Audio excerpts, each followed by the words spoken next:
Hello everyone, this is CA Keval Mota and I welcome you all to my YouTube channel, and today we are going to discuss the chapter of composition scheme.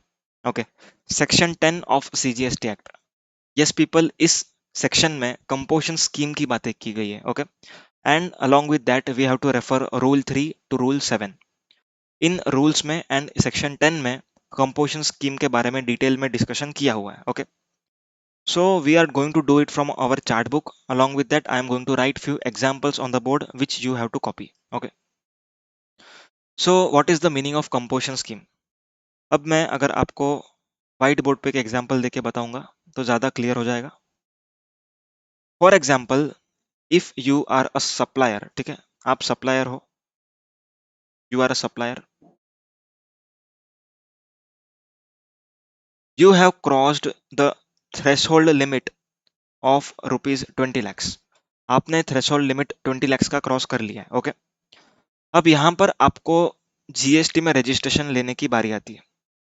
I hope you agree. अगर आपने आगे का chapters नहीं किया हुआ है, you are seeing it for the first time, then let me tell you कि GST में रजिस्ट्रेशन करने का that is turnover limit is ₹20 lakhs.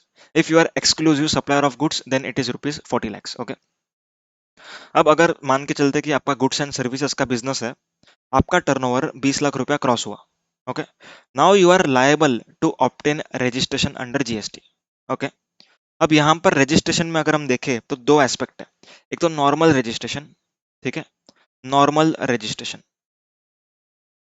Normal registration मतलब फुल रेट पर आउटपुट टैक्स पे करेंगे, पूरा का पूरा इनपुट टैक्स क्रेडिट लेंगे जो भी एलिजिबल है वो. Okay, then another one is composition scheme के हिसाब से रजिस्ट्रेशन. ठीक है, इसको हम कहते हैं composition taxable person. Composition taxable person. Okay, so इन दोनों में से कोई भी आपको एक ऑप्शन ऑप्ट करना है. ओके, अब यहाँ पर आपके पास जो कंपोजिशन स्कीम है that is basically a beneficial scheme, जहां पर कम रेट ऑफ टैक्स पर टैक्स पे करना होता है एंड पर आपको इनपुट टैक्स रेट नहीं मिलेगा. ठीक है, there are many benefits for composition scheme where there are many consequences as well. Okay, so composition scheme जो है that is called as beneficial scheme. ये बेनिफिशियल स्कीम है. क्यों बेनिफिशियल स्कीम है बताऊंगा मैं बाद में.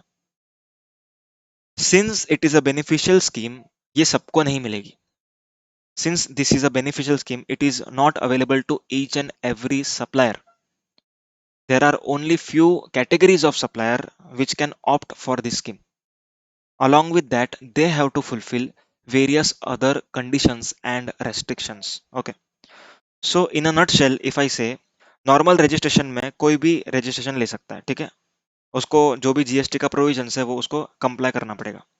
कंपोजिशन स्कीम में भी कंप्लायंसेस है, ऐसा नहीं है कि उसको फ्रीडम है, ऐसा नहीं है. ओके, पर यहाँ पर टैक्स का रेट्स कम है. टैक्स का रेट्स थोड़ा सा कम है, थोड़ा सा नहीं, बहुत ज्यादा कम है. यहाँ पर टैक्स के रेट्स क्या होते हैं? 5, 12, 18, 28 समथिंग काइंड ऑफ. ओके, 0.05, 0.1 ये भी रेट्स है, 1.25 भी रेट्स है. ओके, 1.5% दैट इज गोल्ड वालों के लिए. पर ये कंपोजिशन स्कीम में रेट बहुत कम है. रेट्स क्या है? 1%, 1% and 5%. Okay, these two are for trader and manufacturer, and 5% is for restaurant service provider. Composition scheme, since it is a beneficial scheme, यहाँ पर आपको conditions satisfy करनी पड़ेंगी जो हम आगे नहीं वाले. Okay, so now let us try to understand who are the eligible person to opt for composition scheme. Okay, आ जाओ चार्ट बुक पर.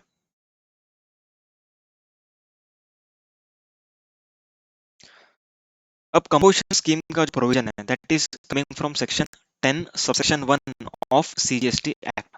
क्लियर है? अब कंपोजिशन स्कीम में अगर आपको आना है तो आपका एग्रीगेट टर्नओवर प्रीसीडिंग फाइनेंशियल का कुछ अमाउंट से कम होना चाहिए. ठीक है, या तो उतना होना चाहिए. अगर उससे ज्यादा हुआ then you are ineligible for composition scheme. Okay, so what is that turnover limit? So that turnover limit is 1.5 CR or 75 lakhs. If your business is in these specific states, then your aggregate turnover should not exceed rupees 75 lakhs. Okay, आपका turnover 75 lakh cross नहीं होना चाहिए. अगर preceding financial year में अगर 75 lakh cross होता है then you cannot opt for composition scheme in current year. Okay, Now this 1.5 CR and 75 lakh, this is for composition scheme under section 10 subsection 1, not section 10 2A. 10 2A में service provider के लिए composition scheme है। Okay, सो वहां वहां पर aggregate turnover का limit कुछ अलग है, that we are going to check out later. अभी के लिए आपको क्या याद रखना है, जो सेक्शन 10 सबसेक्शन 1 है उसके लिए ये लिमिट्स है। क्या लिमिट्स है? 1.5 CR का टर्नओवर होना चाहिए, या तो फिर 75 लाख, उससे ज्यादा नहीं। अगर उससे ज्यादा हुआ तो कंपोजिशन स्कीम नहीं। ओके, सो कौन से ऐसे स्टेट्स है जिसमें मेरा टर्नओवर 75 लाख या उससे कम होना चाहिए तो मैं करंट ईयर में कंपोजिशन स्कीम में आ सकूं? So that states are TS, tsunami, इसका मैंने फुल फॉर्म बनाया। टी, सुनामी का क्या है फुल फॉर्म अपना लैंग्वेज में, क्या बोलते हैं अपन कोडिंग? TSUNAM, cube. ठीक है, this is the short form to remember this names. Okay, Tripura, Sikkim, Uttarakhand, Nagaland, Arunachal Pradesh, Manipur, Mizoram and Meghalaya. Okay, so these states, okay, इन स्टेट्स में अगर आपका बिजनेस है देन आपका प्रीसीडिंग फाइनेंशियल ईयर का टर्नओवर 75 lakhs क्रॉस नहीं होना चाहिए। Okay, if it is crossing 75 lakhs then you can not opt for composition scheme. I hope this is clear. Okay, next, अगर इसको छोड़ के बाकी कोई स्टेट्स है then your preceding years aggregate turnover should not exceed 1.5 crores। Okay, Himachal Pradesh, Assam, Jammu Kashmir, अगर ये मैं नहीं लिखूंगा तो भी अंडरस्टूड सी चीज है। Okay, and all other states. Is it very clear? Now let us try to decode each and every term. What is the meaning of aggregate turnover? Aggregate turnover का क्या मीनिंग है?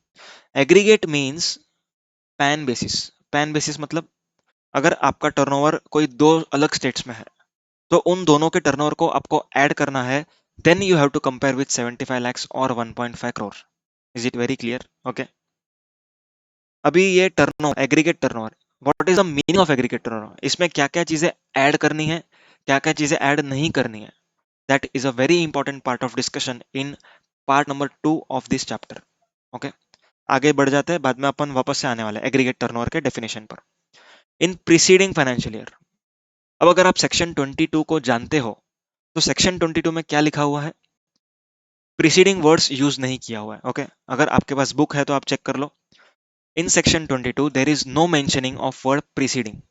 It is only in composition scheme where this section talks about preceding. Okay, so preceding financial का turnover, that is aggregate turnover, आपका sum amount से कम होना चाहिए। Clear है?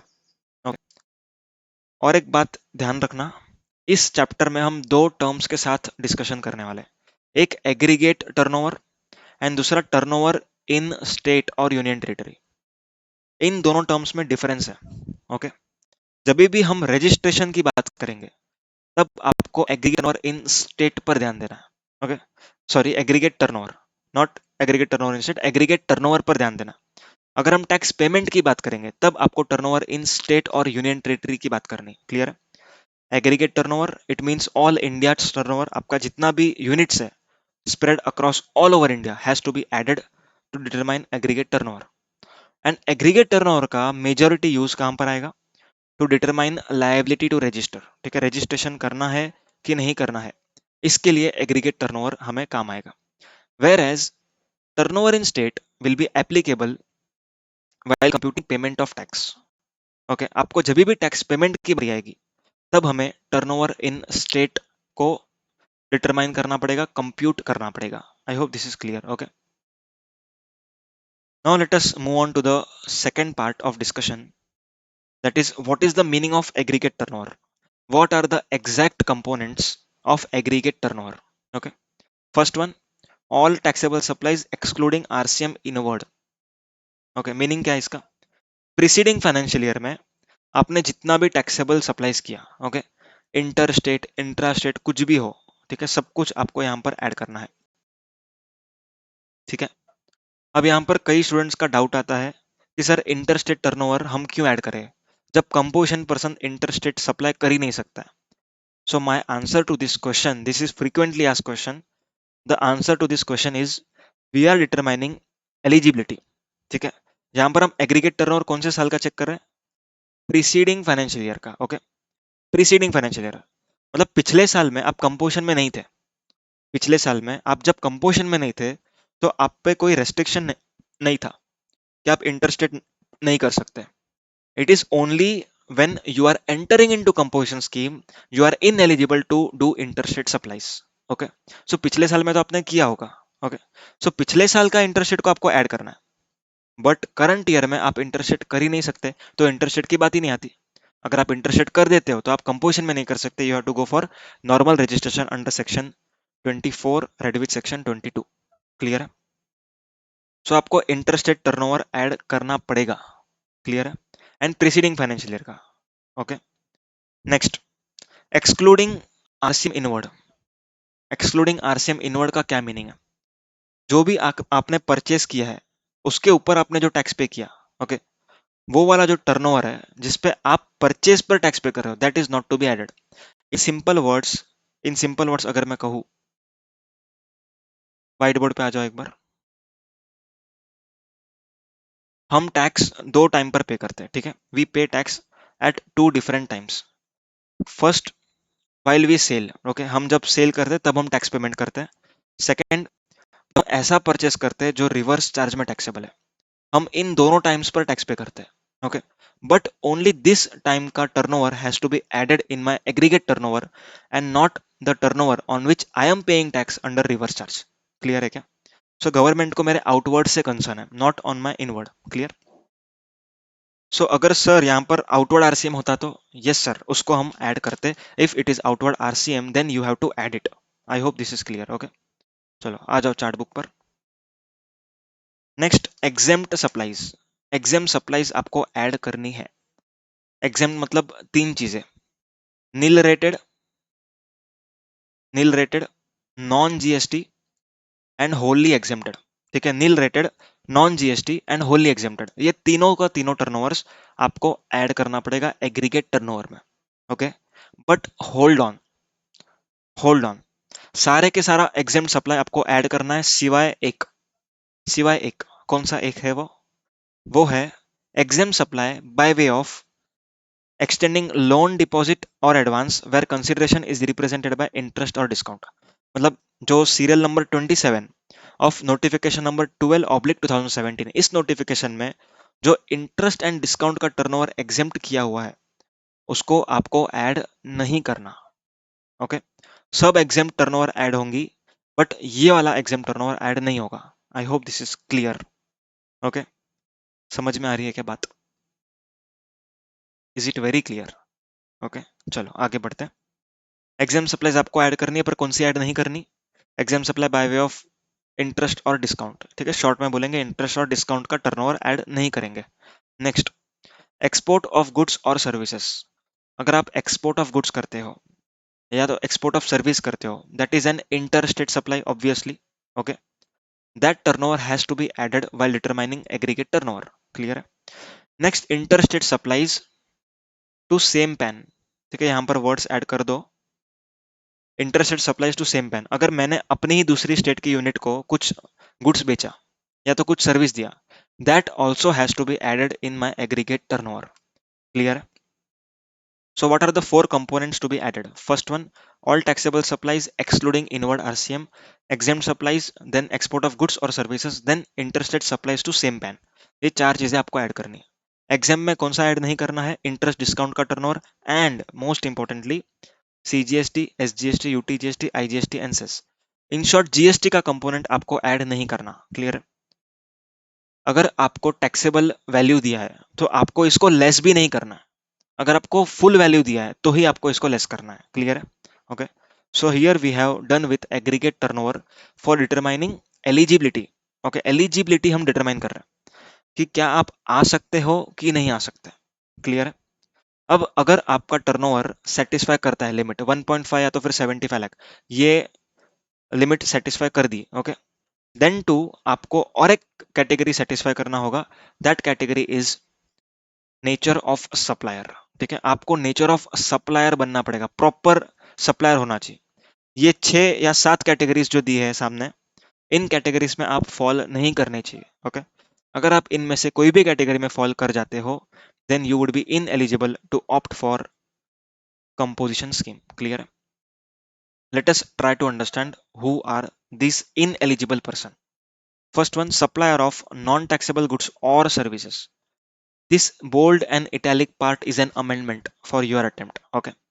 Supplier of non-taxable goods or service, मतलब अगर आप पेट्रोलियम प्रोडक्ट्स बेचते हो या तो फिर कोई नॉन टैक्सेबल सर्विसेज देते हो, मैं यहाँ पर एग्जेम्प्ट की बात नहीं कर रहा हूँ। आपके दिमाग में एक क्वेश्चन जरूर आएगा कि सर अगर हम नॉन टैक्सेबल सप्लाईज कर रहे हैं, ओके, हम अगर नॉन टैक्सेबल सप्लाईज कर रहे हैं तो हम कंपोजिशन में नहीं आ सकते।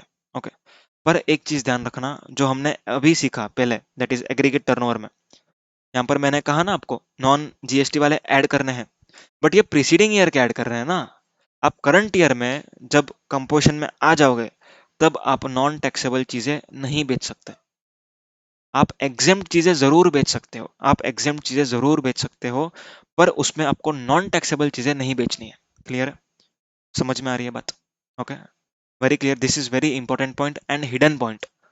Okay, non-taxable goods and service is an exempt supply, but you cannot do so after you enter into composition scheme. However, you can supply nil rated or wholly exempted supply even in composition scheme. I hope I am able to convey you. Okay, next. Interstate supplier of goods or services. Interstate supplier of goods or services. अगर आप दूसरे किसी state में goods बेच रहे हो या तो दूसरे किसी स्टेट में सर्विस दे रहे हो, ठीक है, then you can not opt for composition scheme. In short, ये जो चीज है ये कंपोजिशन स्कीम में आने के बाद की कंडीशंस है, ये दोनों। ठीक है, ये दोनों नहीं, ये तीनों ही समझ लो। ओके, क्या कंडीशंस है? अगर आप दूसरे किसी स्टेट में बेचते हो गुड्स या तो दूसरे किसी स्टेट में सर्विस देते हो, okay, then you are ineligible to opt for composition scheme. Okay, और सर्विसेज जो लिखा हुआ है ना, ये आपके लिए अमेंडमेंट है, पहले यहां पर सिर्फ गुड्स था। अगर हम सेकंड पॉइंट को और भी डीप में एनालाइज करें तो हमको एक पॉइंट समझ में आएगा कि after entering into composition scheme you cannot even you cannot even do exports. आप एक्सपोर्ट्स नहीं कर सकते। क्यों नहीं कर सकते? Because export is an interstate supply. ये कहां पर सीखा हमने? Section 7(5)(a) of IGST act, जो पिछला लेक्चर था तभी मैंने आपको सिखाया था। ठीक है, एक्सपोर्ट ऑफ गुड्स और services is an interstate supply. Since composition person cannot do interstate supply, he cannot undertake any export activity. ठीक है, next, supply of goods or services through ECO who is required to collect tax under section 52। मतलब अगर आप कोई ऐसे e commerce operator के through service या goods दे रहे हो, ठीक है, जिसको टैक्स कलेक्ट करना पड़ता है under section 52, then you can not opt for composition scheme. Let us try to understand when an e-commerce operator is liable to collect tax. Let us see on the screen whiteboard.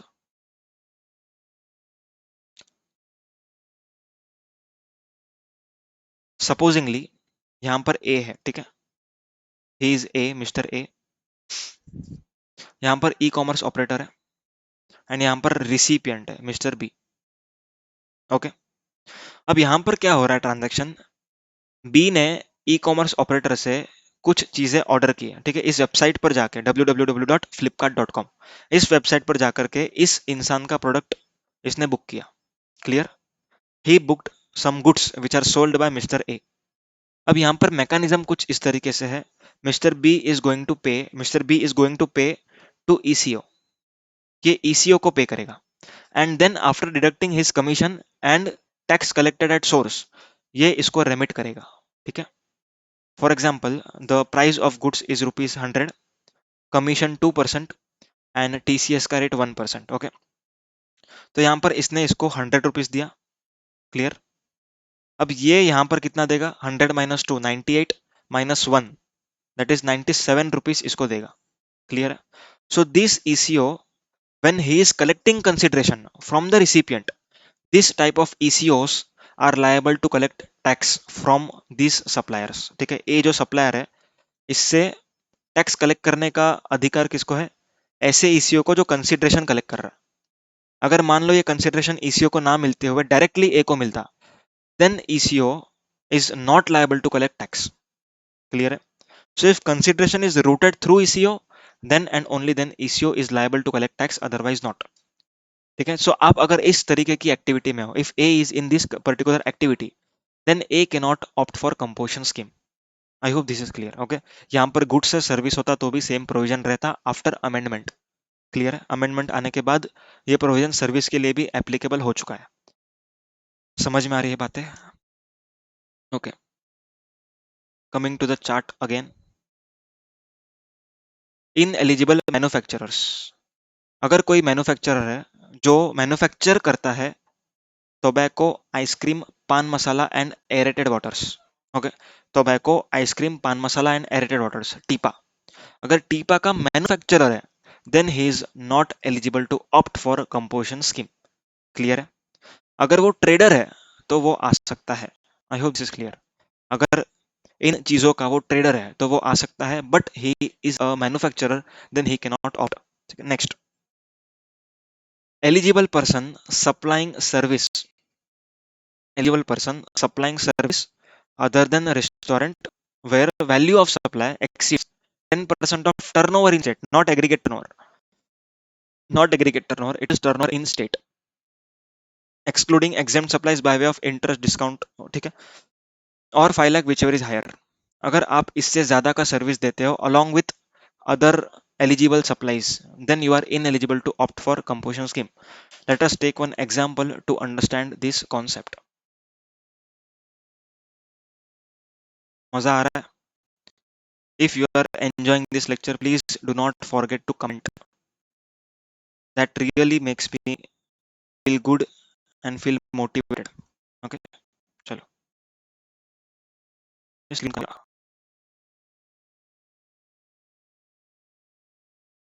ठीक है, चलो यहाँ पर लिख देता हूँ. For example, आपका car बेचने का बिजनेस है, ठीक है, कार का आप ट्रेडिंग कर. अब एक कार आप ट्रेडिंग कर रहे हो तो साथ साथ में आपको एक आइडिया आया कि क्यों ना हम सर्विसेज भी दें. ठीक है, सर्विस मतलब रिपेयरिंग करवा लें. ओके, मतलब रिपेयरिंग करवा के रिपेयरिंग सर्विस हम प्रोवाइड करें. सो अभी आप कंपोजिशन स्कीम में जाना चाहते हो. You are intending to go for composition scheme. Okay, तो यहाँ पर जो रिपेयरिंग सर्विस है, this is a service other than restaurant. Okay, क्योंकि रेस्टोरेंट वालों को स्पेसिफिकली कंपोजिशन स्कीम देने में आई है, अदर देन रेस्टोरेंट को नहीं दी गई.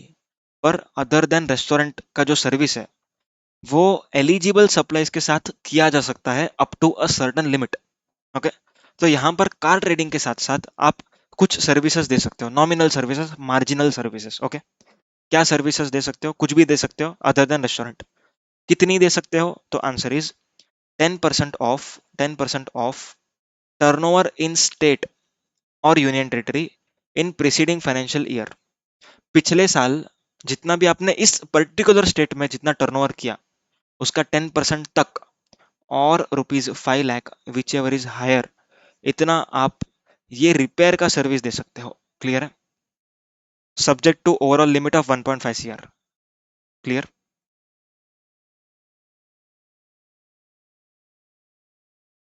कहाँ चला गया?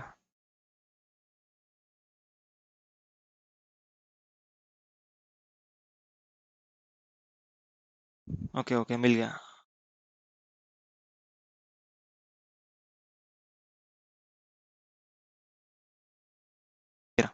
So 10% of turnover in state और unitary in preceding financial year और 5 lakh whichever is higher, इतना तक आप सर्विस का टर्नओवर कर सकते हो. क्लियर है?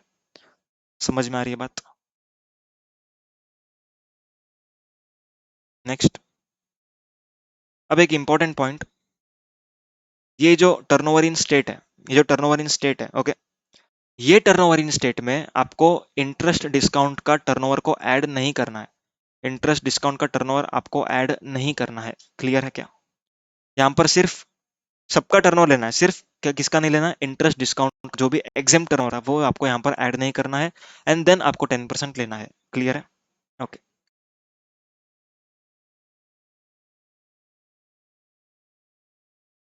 10% ऑफ टर्नओवर इन स्टेट, यहाँ पर इंटरेस्ट डिस्काउंट को ऐड नहीं करेंगे, and then we will compare with 5 lakh whichever is higher. Then you have to see whether you can opt for this scheme or not.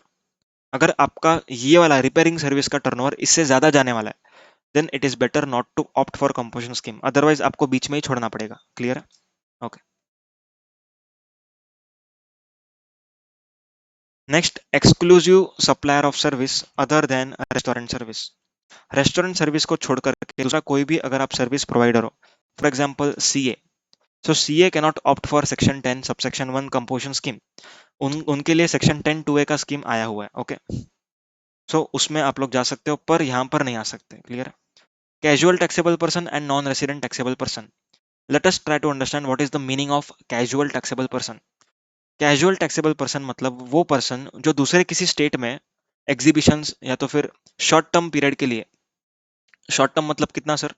Short term means less than 90 days, ठीक है, 90 days plus extension of 90 days is permissible. So अगर आपको exhibition carry out करना है किसी दूसरे state में, okay, then उस दूसरे स्टेट में you can not opt for composition scheme. Clear है? आपको वहां पर नॉर्मल ही जाना पड़ेगा। सो इन एनी अदर स्टेट आपको कंपोजिशन स्कीम नहीं मिलनी है। Clear? Next, non resident taxable person, okay, can not opt. तो ये लोग हैं जो ऑप्ट नहीं कर सकते। अगर आप इन लोगों को छोड़ करके कोई हो, ओके, एंड आपका टर्नओवर लिमिट को स्पेसिफाई, जो स्पेसिफाइड लिमिट है उसको कंप्लाई कर जाती है, then you can opt for composition scheme. Clear है क्या? चलो, now we are going to study the rate of tax under composition scheme.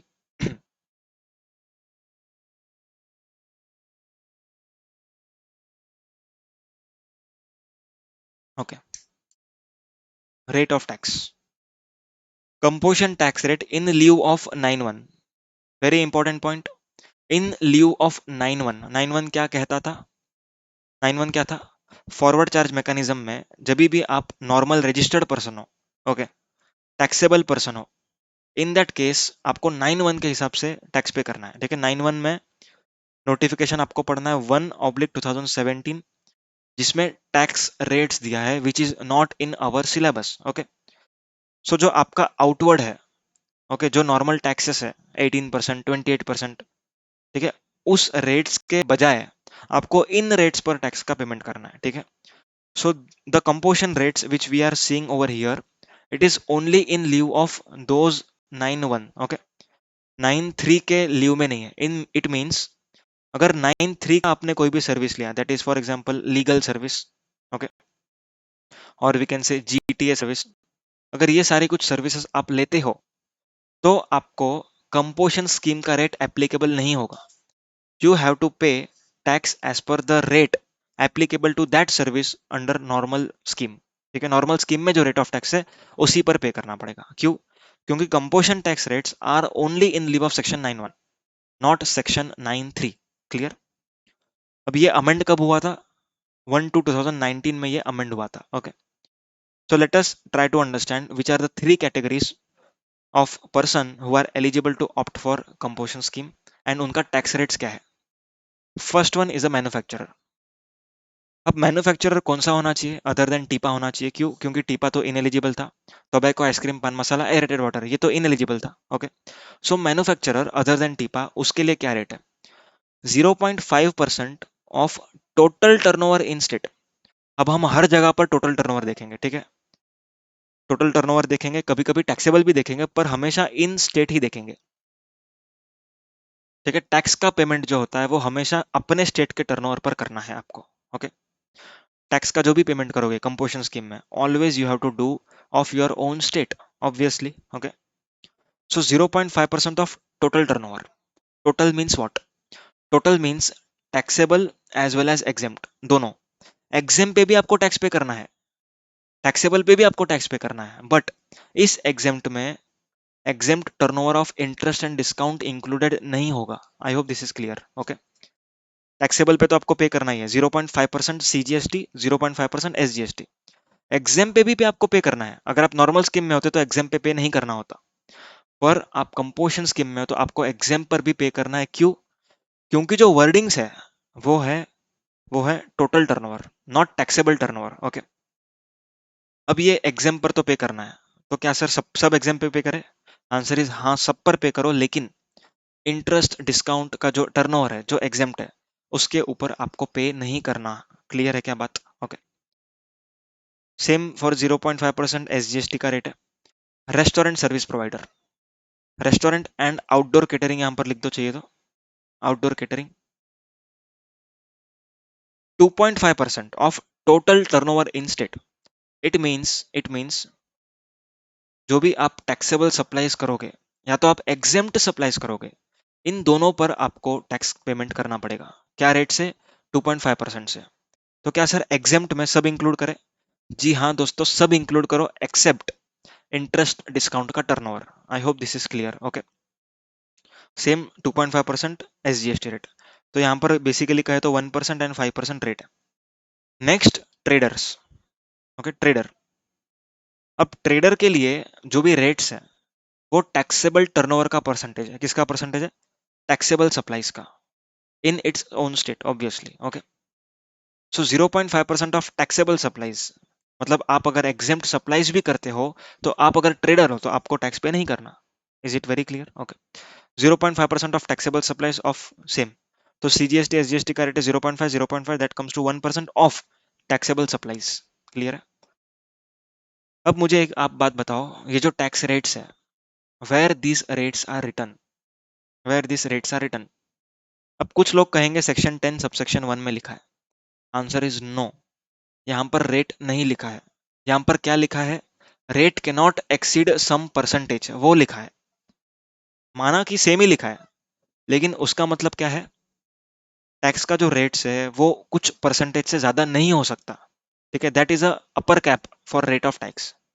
However the specified rate which are presently prevailing is mentioned in rule 7 of CGST rules. I hope this is clear. Okay, समझ में आ रही है बात? अभी जो note नीचे लिखी हुई है मैंने, ये मैंने ऑलरेडी आपसे डिस्कशन कर लिया है, आप रीड कर लेना, आपको याद आ जाएगा। Okay,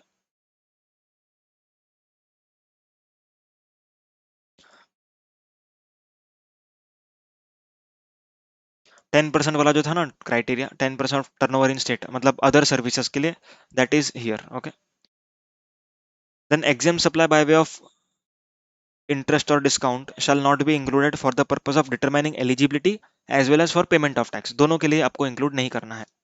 okay, next, conditions and restrictions of composition levy, rule 5। Rule 5 क्या कहता है? सुनो ध्यान से, बहुत इंपॉर्टेंट रूल है। Goods held in stock shall not have been purchased from unregistered person where such goods are purchased he has to pay tax under 9(4)। कभी भी अगर आपने अनरजिस्टर्ड पर्सन से परचेस किया है, गुड्स आपके स्टॉक में है, ओके, एंड आपको कंपोजिशन स्कीम में जाना है, तो आप तभी ही जा सकते हो जब आप उसके ऊपर 9(4) में टैक्स पे करते हो। तो अब यहाँ पर आपको एक बात बता दूं, 9(4) में ऐसा कोई भी गुड्स नहीं है, ठीक है, जिसके ऊपर अनरजिस्टर्ड परचेस पर टैक्स पे करना है, एक्सेप्ट प्रमोटर ने खरीदा हुआ चीज जो 80-20 के लिमिट के बाहर है, दैट इज लेस देन 80%। अगर उसने रजिस्टर्ड पर्सन से खरीदा है, ओके, देन जो बैलेंस है दैट इज 20% से भी जो balance, for example 75% from registered and 25% from unregistered. Okay, so यहाँ पर डिफरेंशियल 5% जो है, 5% के ऊपर उसको रिवर्स चार्ज में पे करना होता है। Okay, so currently this point is irrelevant for the discussion. Next, 9394 shall be payable at normal rates not at composition rates। जो कंपोजिशन स्कीम की रेट्स है वो आपके आउटवर्ड के लिए, not on your purchase. Clear? And moreover they are for 9(1) not 9(3)। Clear? Not engage in manufacturing of टीपा। Okay, यहाँ पर एरेटेड वाटर्स भी ऐड कर दो। Next, to mention composition taxable person, आपके हर बिल पर, आपके नोटिस बोर्ड पर आपको क्या लिखना है? कंपोजिशन टैक्सेबल पर्सन, ये लिखना है आपको। क्लियर है? एंड आगे क्या लिखना है? He is not eligible to collect tax on outward supply, ये आपको लिखना है, बड़े अक्षरों में लिखना है। क्लियर है? आपके बिल के ऊपर क्या लिखना है? Composition taxable person not eligible to collect tax on supplies, ऐसा आपको लिखना है। ओके, एंड यहाँ पर टैक्स इनवॉइस नहीं आएगा, यहाँ पर बिल ऑफ सप्लाई आएगा। Here you correct it, bill of supply.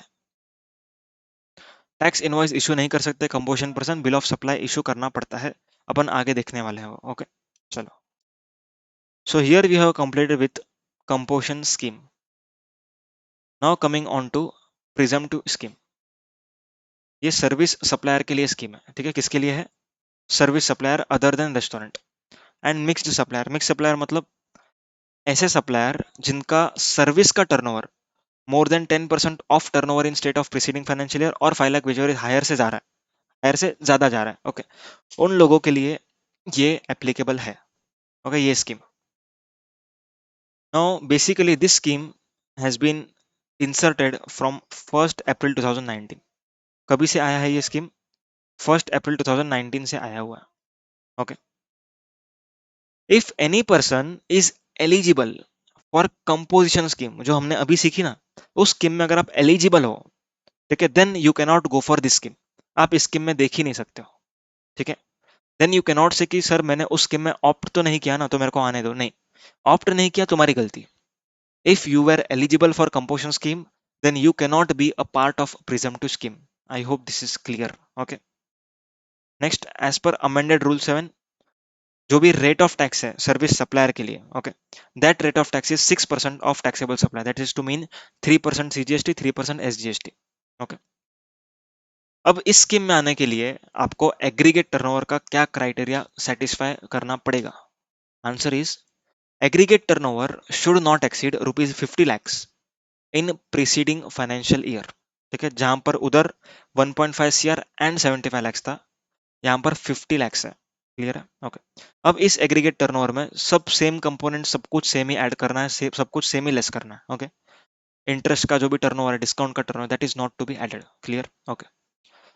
Section 10 shall not be applicable to that person, okay. He should not be engaged in selling non-taxable goods as well as services, okay.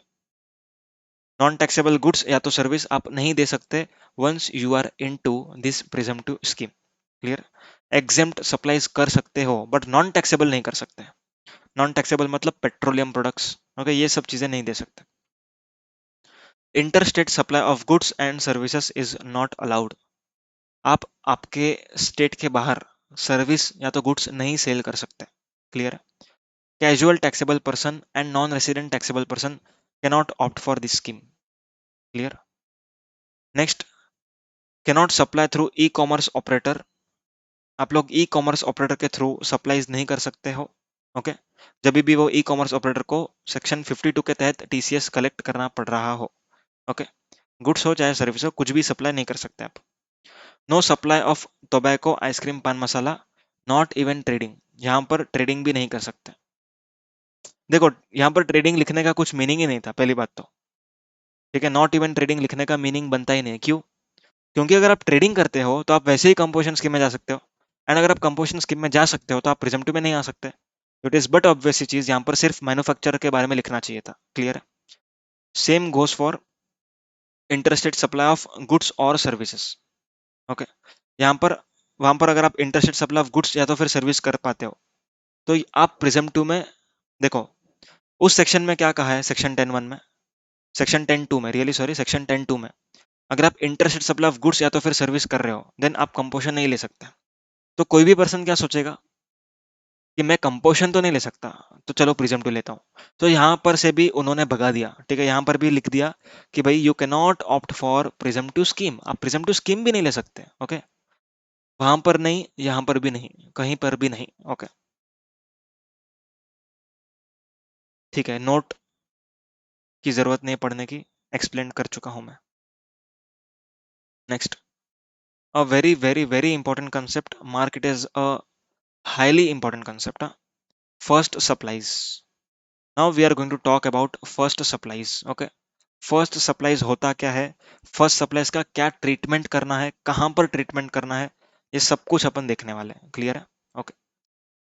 चलिए, अब आपको ना मैं white board पर लेके चलता हूं।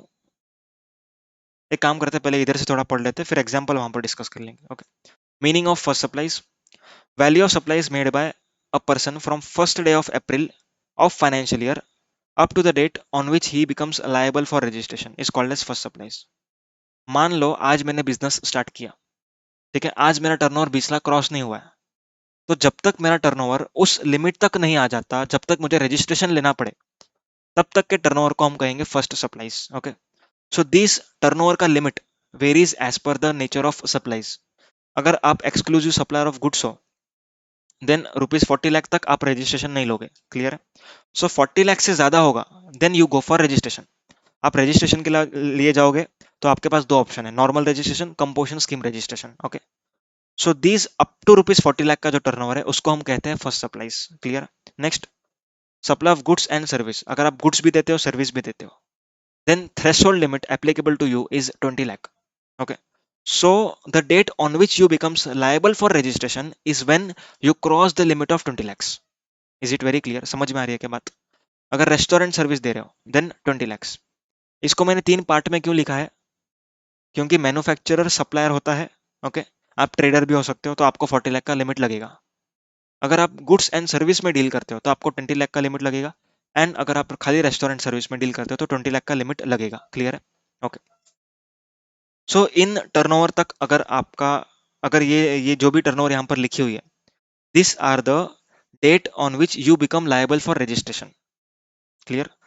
40 lakh turnover करोगे उसके बाद रजिस्ट्रेशन के लिए लायबल रहोगे। ओके, सो 40 लाख तक का जो टर्नओवर है उसको हम कहते हैं first supplies.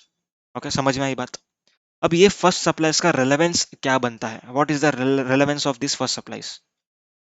Let me take one example and explain you. मान लो आपने 40 लाख तक का टर्नओवर कर लिया। ओके, अब आप कहते हो कि भाई मैं कंपोजिशन स्कीम में आना चाहता हूं, मैं महाराष्ट्र स्टेट में लोकेटेड हूं। ओके, अगर आप ये कहते हो कि मुझे महाराष्ट्र में कंपोजिशन स्कीम लेना है तो आप लोग को पता है कि 1.5 सीआर का लिमिट है, 1.5 करोड़ का लिमिट एप्लीकेबल है। ओके, सो अब क्वेश्चन ये अराइज होता है कि ये 40 लाख को छोड़ करके 1.5 लाख है या 40 लाख को इंक्लूड करके 1.5 लाख है? सो आंसर इज 40 लाख को इंक्लूड करके 1.5 CR. It means now you can only provide supplies up to 90 lakhs। I hope this is clear. समझ में आई बात? अगर आप 40 लाख का टर्नओवर कर चुके हो तो 1.5 सीआर तक जाने के लिए आपके पास कितना लिमिट बचा हुआ है? Only 90 lakh rupees. नहीं, 90 है, really sorry, calculation mistake. 1 crore 10 lakh, 1 crore 10 lakh, 1 crore 10 lakh तक का ही आप सप्लाई कर सकते हो। क्लियर है? तो यहां पर हमने क्या किया, फर्स्ट सप्लाईज को हमने ऐड किया for determining aggregate turnover of 1.5 CR और 75 lakhs। Clear? So you have to add first supplies for determining for determining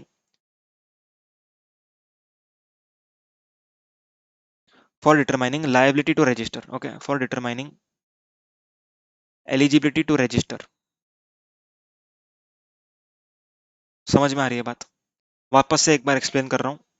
अगर आप 40 लाख तक का टर्नओवर कर चुके हो एंड अभी आपको रजिस्ट्रेशन लेना है, okay, you have two options, composition and normal. अगर आप कंपोजिशन में आना चाहते हो so how much turnover you can make, आप कितना टर्नओवर कर सकते हो? आंसर इज 40 लाख के बाद 1.5 नहीं कर सकते, 40 लाख के बाद कितना कर सकते हो? 1.1 करोड़। क्यों? क्योंकि 40 लाख तो ऑलरेडी कर चुके हो। Okay, so we have to add the first supplies while determining aggregate turnover of 1.5 CR और 75 लाख एज द केस में बी। क्लियर है? समझ में आई बात? नेक्स्ट, अभी आप कंपोजिशन स्कीम में तो आ चुके हैं। ओके, अब क्वेश्चन ये अराइज होता है कि हम टैक्स का पेमेंट किस पर करें? मान लो आपने पूरे साल में 1.1 सीआर पे 1.1 सीआर ही टर्नओवर किया पूरे साल में। ठीक है, सो अब जो टैक्स का पेमेंट आपको करना है वो 1.1 पे करना है कि 1.5 पे करना है? क्योंकि आपके पूरे साल का टर्नओवर, ठीक है, full year turnover is 1.5, 40 lakhs without registration, 1.1 CR with composition scheme registration. ठीक है, कंपोजिशन में आप कितना, आपने कितना टर्नओवर किया? 1.1 CR. So now my question to you is on how much turnover we have to pay tax? Answer is only 1.1 CR. Why? Because first supplies has to be excluded for making payment of tax। making payment of tax, payment of tax करने के लिए आपको first supplies add नहीं करना, आपको 40 लाख पे tax pay नहीं करना, आपको सिर्फ 1.1 पे करना है, क्योंकि आप लोग तब तक रजिस्ट्रेशन के लिए लायबल ही नहीं थे 40 लाख तक। तो सो 40 लाख के ऊपर जितना भी आप टर्नओवर करोगे उस पे ही आपको टैक्स पे करना है। क्लियर है? समझ में आई बात? यहाँ पर एक एग्जाम्पल दिया हुआ है आपके सामने, आप ये सॉल्व कर लेना। अब और एक चीज मैं बता देता हूँ यहाँ पर। सपोजिंगली आपने 1.1 की जगह पे 1.3 सीआर टर्नओवर किया, ठीक है। Let us come to the white board.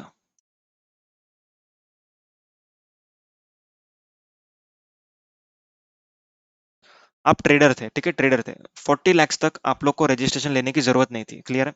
आपने कहा कि दो ऑप्शन है मेरे पास, नॉर्मल में जाऊँ या तो कंपोजिशन में जाऊँ। तो आपने क्या चूज किया? कंपोजिशन। तो आपको 1.5 सीआर तक का टर्नओवर मिलेगा। 40 लाख का ऑलरेडी हो चुका है तो 1.1 सीआर ही आप कर सकते हो, क्लियर है। बट आपने किया 1.3 सीआर का टर्नओवर। 1.1 की बजाय आपने किया 1.3 सीआर का turnover, okay. So now my question to you is, tax liability हम कैसे कंप्यूट करें? फर्स्ट सप्लाईज पर टैक्स पे नहीं करना होता है, आप लोग को मैंने बताया अभी। First supplies are not to be added for determining payment of tax, ठीक है। कंपोजिशन स्कीम में जब मैं था तो मैं कंपोजिशन रेट पे टैक्स पे करूंगा 1% पर, ठीक है, 1.1 पर। अब जो डिफरेंशियल टर्नओवर है 20 लाख रुपीज का, उसके ऊपर मुझे नॉर्मल रेट ऑफ टैक्स पर टैक्स पे करना है। एंड कंपोजिशन स्कीम मुझे छोड़नी है। जब भी मेरा 1.1 सीआर टर्नओवर क्रॉस हो जाएगा, I have to leave composition scheme and I have to go for normal scheme. समझ में आ रही है बात? ओके।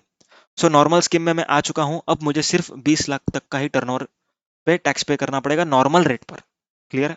इसके ऊपर जितना भी मैं टर्नओवर करूंगा सब पे सब नॉर्मल रेट से ही पे करना है। Is it very clear? So कहने का जो तात्पर्य है, that is the summary point is, first supplies of that example, in this example 40 lakh rupees has to be added while determining eligibility to register, ठीक है। रजिस्ट्रेशन के टाइम पर आपको इसको ऐड करना है। However, for making payment of tax आपको इसको ऐड नहीं करना। You are not liable to pay tax on this 40 lakh, clear है?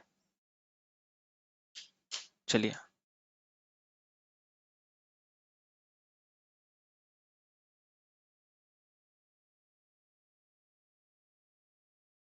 ये एग्जाम्पल उसी पर है, आप लोग रीड करोगे इजीली समझ में आ जाएगा। Next, return filing for composition person and presumptive scheme supplier. ये लोग जो कंपोजिशन पर्सन या तो फिर प्रिजम्पटिव वाले होते हैं, इन लोग को CMP 08 में टैक्स का पेमेंट करना पड़ता है क्वार्टरली, ओके। किस फॉर्म में? CMP 08। This is a statement not a return, okay. ये स्टेटमेंट, रिटर्न नहीं, स्टेटमेंट है, ओके। इनके लिए टैक्स पेमेंट का क्या ड्यू डेट है? अगर अप्रैल टू जून का सप्लाईज है, then you have to pay tax bye 18th जुलाई। अगर जुलाई टू सितंबर है तो, जुलाई टू सितंबर हुआ तो 18th अक्टूबर। मतलब जो month after the end of quarter आता है उसके 18th तक आपको पेमेंट करना है टैक्स का, okay, bye filing CMP 08, clear है। अब रिटर्न फाइलिंग का क्या प्रोसीजर है? रिटर्न फाइलिंग इनको एनुअली करना पड़ता है 30th April of succeeding financial year. For example, if I से 2021 इज द फाइनेंशियल ईयर, सो 2021 का GSTR 4 आपको 30th अप्रैल 2021 तक सबमिट करना है। I hope this is clear, okay, समझ में आई बात? So this is the compliance part for composition scheme person.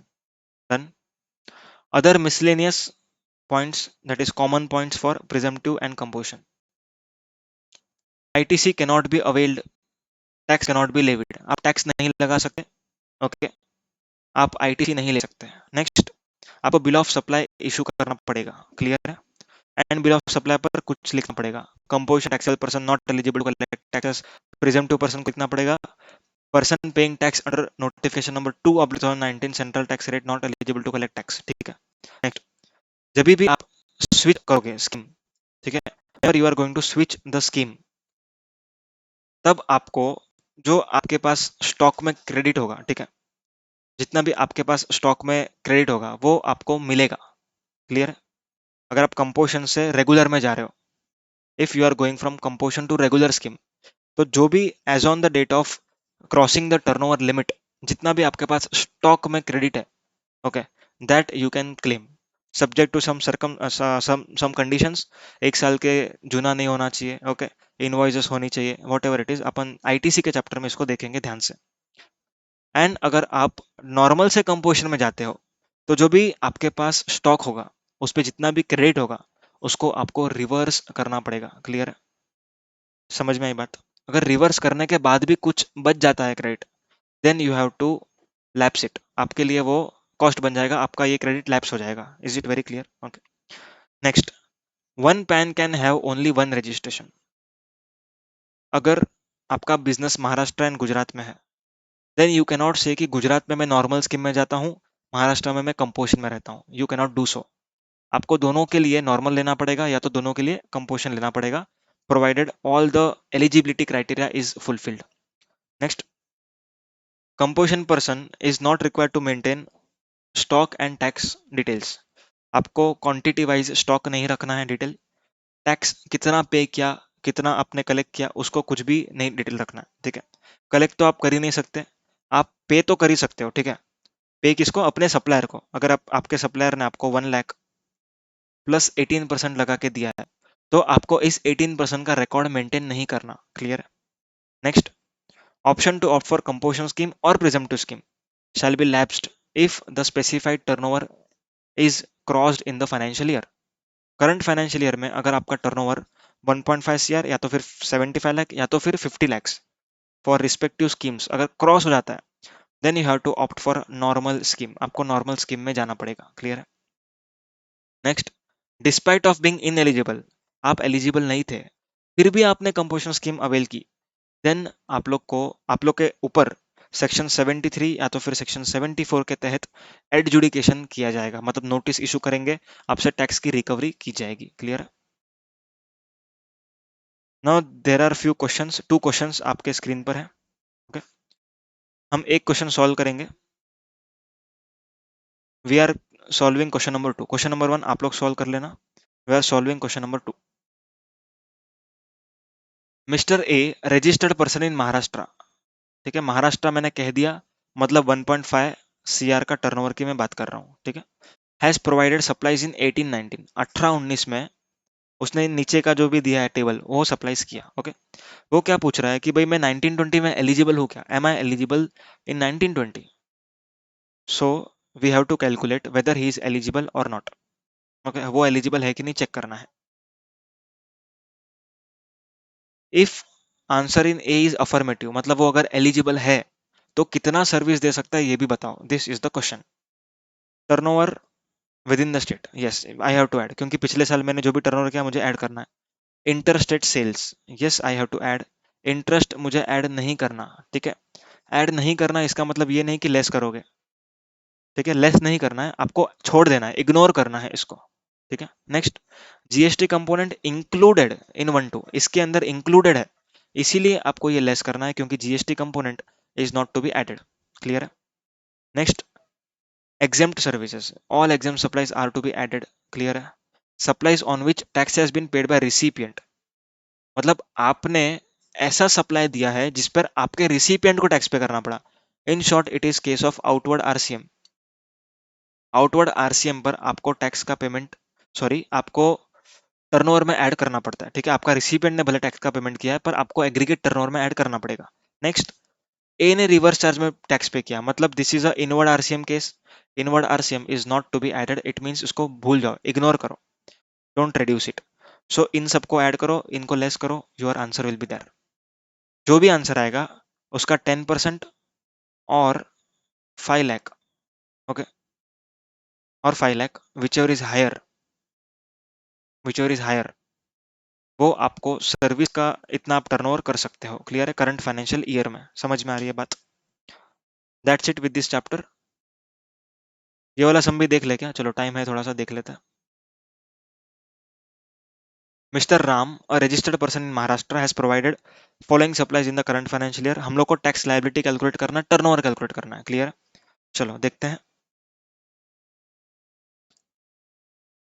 Taxable supplies, अभी अपने को जो आंसर निकालना है ना, मैन्युफैक्चरर, ट्रेडर एंड रेस्टोरेंट, इन तीनों के हिसाब से टैक्स लायबिलिटी निकालनी है। क्लियर है? ओके, तीनों में डिफरेंशिएशन पॉइंट क्या है?